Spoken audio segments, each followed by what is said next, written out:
Good morning. I'm still Sergeant First Class Tyler Ridenauer, and today we're gonna go over part 2, like I told you in the last video. Really, it's just we're gonna go over a budget. And the only reason why I bring this up, because a lot of people don't know, once you get out of high school, how much it actually costs to live.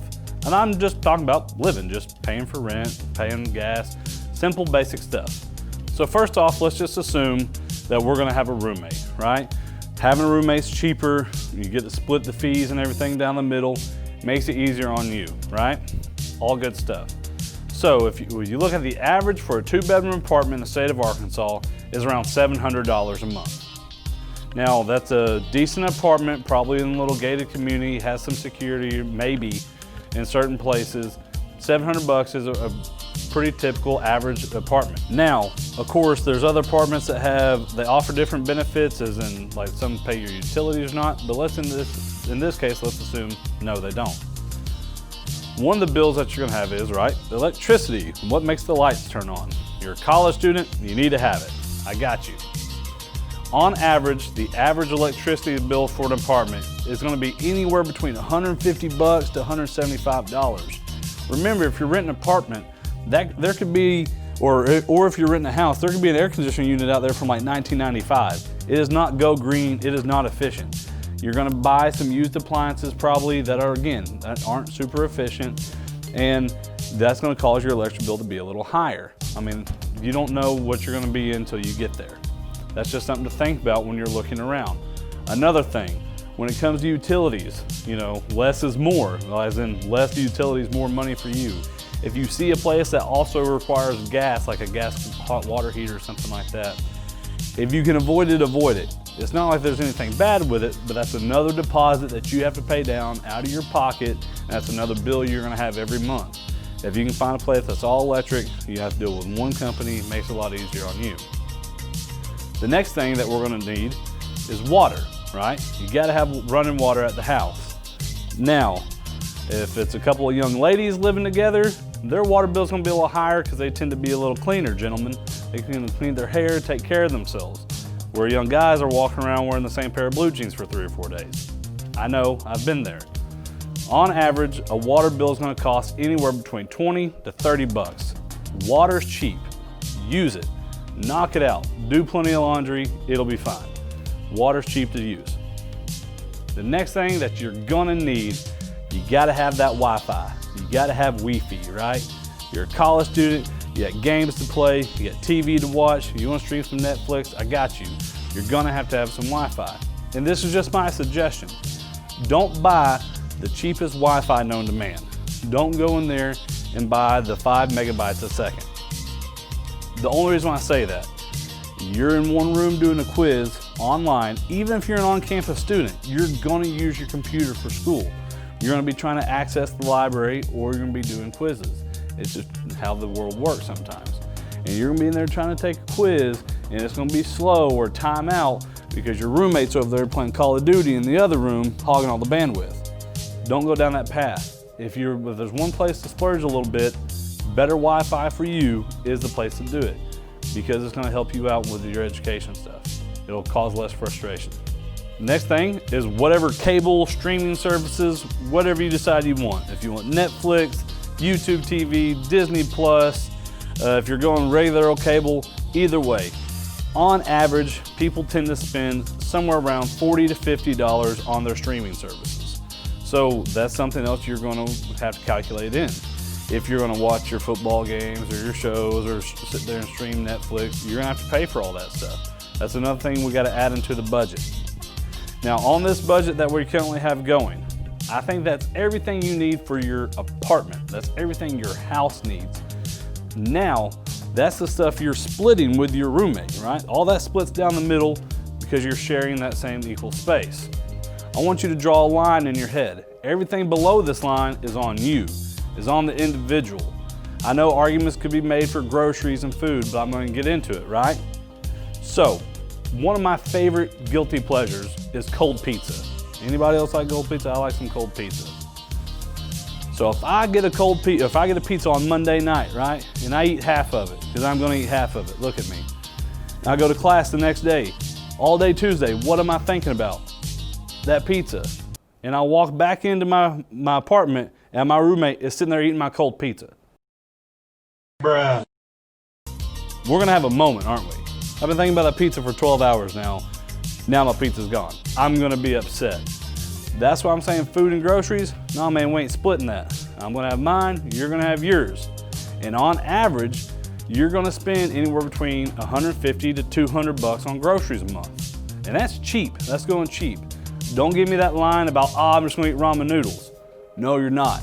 You're gonna get tired of eating ramen noodles, I promise you.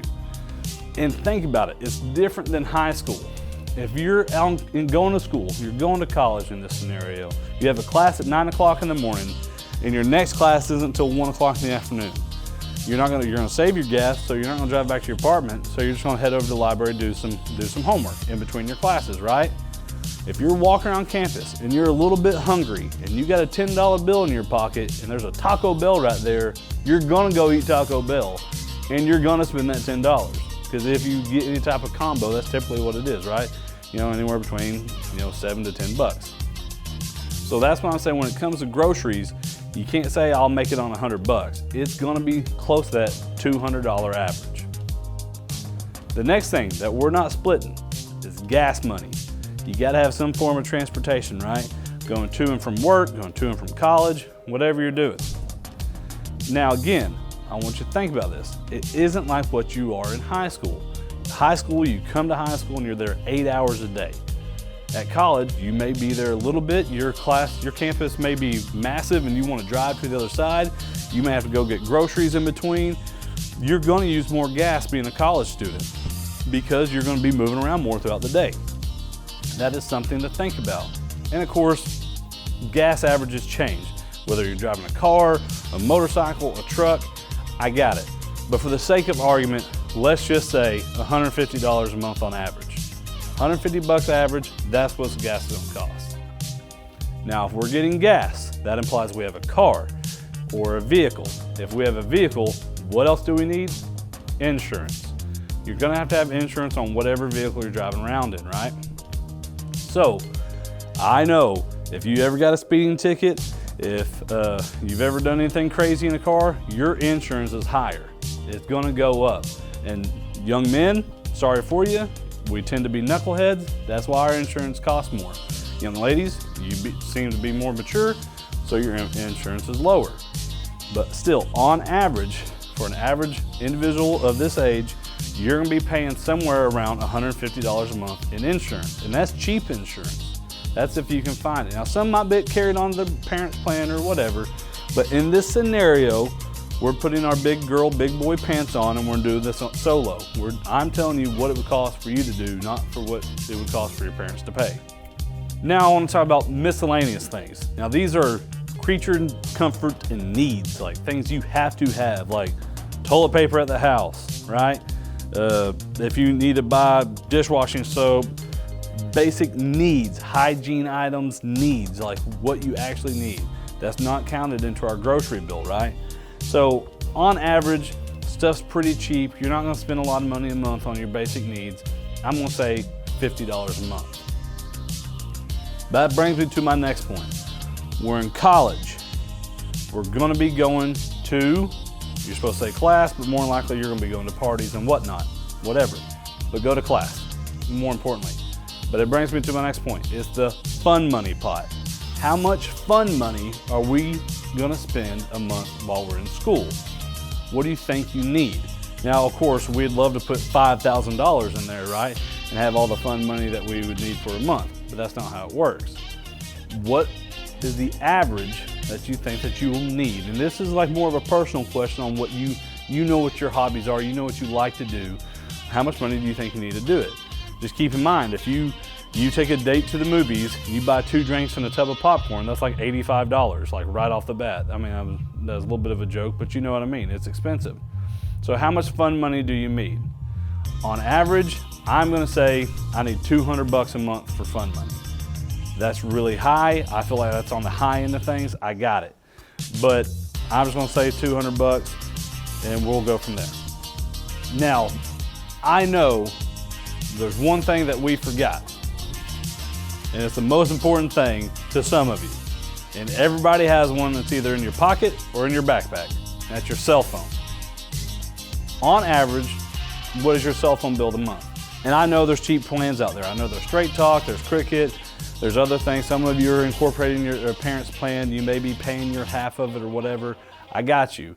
But I'm just gonna say, on average, because I don't know, we're gonna say $80 a month for a cell phone. I feel like that's fair. $80 a month, it kind of evens out on through the spread, because some people are gonna have more expensive ones, whether their phone's paid off or not, right? Now, if you add up all that stuff we went over, right? If you add up all that stuff that we went over, you're gonna see that life's kind of expensive outside the world, in the real world. And I'm not trying to scare you. This isn't a scare tactic. I'm just trying to prepare you for the world. I'm just trying to let you know that things cost money outside of here. Now, some of you may have a part-time job already, and you may plan on continuing that on, or getting one when you go to college. Now, on average, from talking to high school kids, this is from just talking to people, on average, a typical high school student makes anywhere between $500 to $700 a month with a part-time job. So let's split that in the middle and say $600 a month. So $600 a month is what you're making, and you can see what your bills add up to right here. Now, remember yesterday when I first talked and I came in and I said, hey, the guard paid for my college, paid me to go, and I didn't have to work, right? With your part-time job, you can see how much life costs. You can see how expensive it is. Now remember, if you intend to go to college, we haven't talked about books, and we haven't talked about tuition yet. We haven't talked anything about that. This is just the cost of living, all right? This is just living outside in the real world. Now, for me, remember yesterday in the video when I was talking about how I joined the Guard and they paid for my college and they paid me to go to college? Well, I'm gonna tell you how they did it. This is what made it easy for me to go. First off, in the state of Arkansas, and this is only for the Arkansas National Guard, we're the only ones that offer it. We offer 100% tuition to any state college, that's any public college, okay? We also offer $4,000 a year through FTA to any private college. Now the catch, right? There's always a catch with everything. The catch with the 100% tuition or the $4,000 a year, you have to, guess what? Pass class. You have to maintain a 2.0 GPA and be at least a full-time student, which I said yesterday is 12 college credit hours. You have to take at least 12 hours, maintain a 2.0, and your college is paid for. It really is that simple. It's in black and white. That's how I went to school. Now, the National Guard's a part-time military force. By that I mean it's 1 week in a month, 2 weeks a year. So for that 1 week in a month, when you come in to do your job, whatever job you pick, you get a drill check. The starting drill check for E1 private coming in lowest of the totem pole is $218 a month. Now that's before taxes. So let's say after taxes, $180. You also, if you're going to school full-time, if you're a full-time student, I'm going to pay you to go to school. You get the GI Bill. And right now, the current GI Bill is $397 a month. If you do well on your ASVAB, which I hope you do, that's the military vocational test. That's all on you. That's the test that you have to take just to get into the military. If you do well on that, you also will get the GI Bill kicker, which is $200 more a month straight into your pocket. That $397, the GI Bill, and the $200 kicker, that's tax-free straight into your pocket just for going to school. That's right around $600 just to go to school. Plus your drill check, you're looking around $800. Now, if you have a part-time job where you're making $600 a month, and now the National Guard's giving you $800 a month, do you think that's gonna make it easier on you? Or you think that's what's gonna be successful? Ask your teachers. Don't take my word for it. There's 2 reasons why people fail out of college. There's 2 reasons why people don't succeed when they try to go to higher education. One is they mess around and lose their scholarships. I'm not judging, it happens. It's hard to do. Some of them are really high, but they lose their scholarships, so they drop out of college. The second reason is because they can't afford to live, because they're too busy working a full-time job, trying to pay for other stuff, and not focus on their studies like they should be.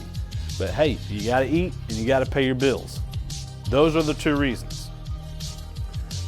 The Guard also helps out if you do well on your ASVAB with one more thing.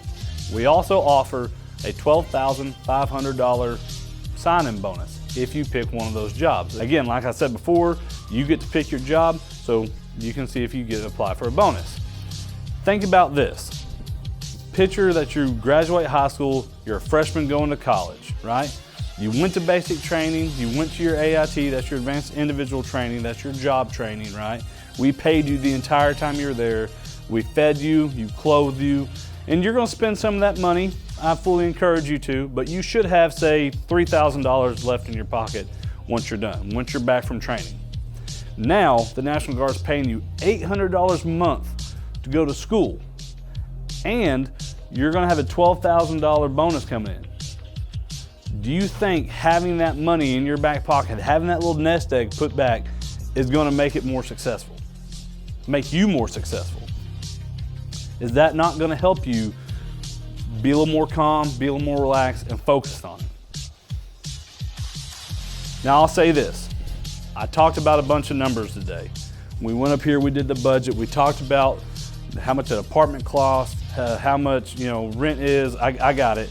And I talked about all these numbers for the National Guard. And I say that because it's the truth. They really do help you out. We are trying to make you successful. The happier you are, the happier we are. But that is not what this is all about, all right? But what this is all about is this. This is the cake. Being a part of something, getting to wear the uniform, getting to serve your country. That is what this is all about. Being able to stand up for something that's bigger than you and saying that you believe in it. I wear this flag on my shoulder, right? It's right here. You can see the flag.